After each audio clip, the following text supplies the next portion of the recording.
নৃসিংহদেব যখন তেজমূর্তিতে প্রকট হয়েছিলেন, সমগ্র পৃথিবী নৃসিংহদেবের তেজদীপ্ত অগ্নিতে যেন পৃথিবী পুড়ে ছারকার হয়ে যাওয়ার অবস্থা। দেবতারা শঙ্কিত হলেন, ব্রহ্মাদি দেবগণ এসে স্তুতি করতে লাগলেন, কিন্তু নৃসিংহদেবের সেই ক্রোধ তেজ তারা প্রশমিত করতে না পেরে কমলা দেবী লক্ষ্মীকে সামনে পাঠালেন, কিন্তু লক্ষ্মীর দিকে ফিরেই তাকাননি ভগবান।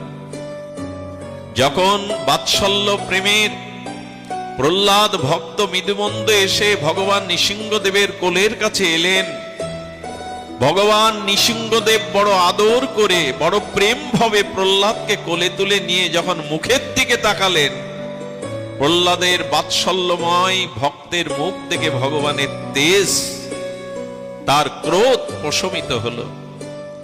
তিনি প্রহ্লাদকে জিহ্বা দিয়ে লেহন করতে লাগলেন। নৃসিংহদেব হিরণ্যকশিপুর যে নখাগ্র দিয়ে তার উদরকে ভেদ করেছিলেন, নৃসিংহদেব কি করছেন, হিরণ্যকশিপুর নাড়িটা চুষছেন। ভগবান প্রেম ছাড়া কিছু গ্রহণ করেন না, তো কেন তিনি প্রহ্লাদ পিতা হিরণ্যকশিপুরের নাড়িটা চুষছেন? ভগবান কি বললেন জানেন?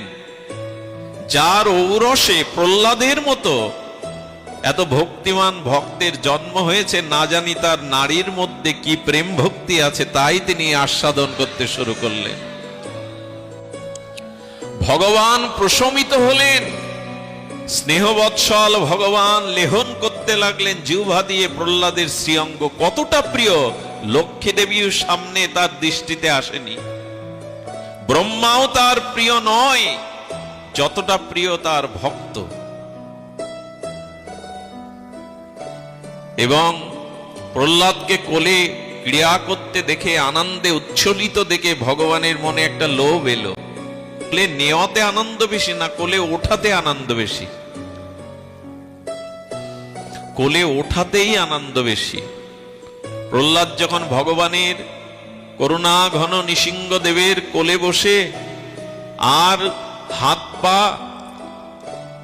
তিনি ছোড়াছুড়ি করে প্রেম আনন্দ প্রকাশ করছেন, পরমানন্দে যখন তিনি আনন্দে যেন খেলছেন, ভগবানের তখন লোভ হইল, কোলে নেওয়ার থেকে কোলে ওঠাই যে এত আনন্দ, এই স্বাদ তো আমার পাওয়া হয়নি কখনো।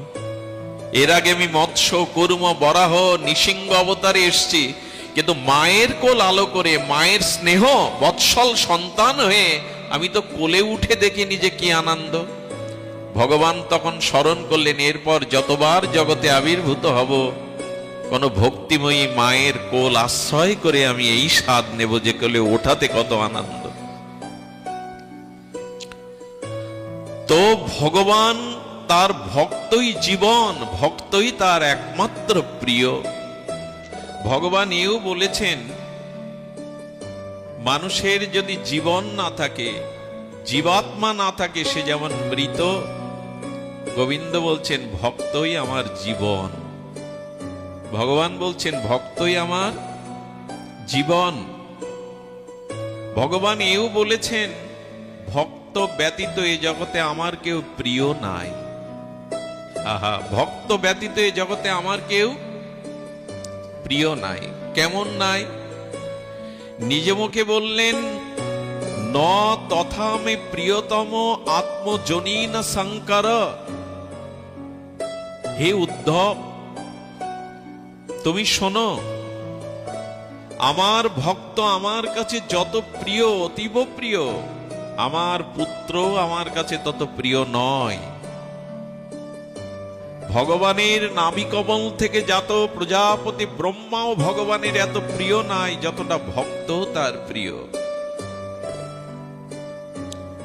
এবং শঙ্কর, শঙ্কর্ষণ ভগবান শিবও আমার কাছে অতটা প্রিয় নয় যতটা আমার ভক্ত আমার কাছে প্রিয়। আত্মজনী শঙ্কর, শুনবে উদ্ধব, আমার প্রিয়তমা লক্ষ্মীও আমার কাছে এতটা প্রিয় নয় যতটা ভক্ত আমার কাছে প্রিয়।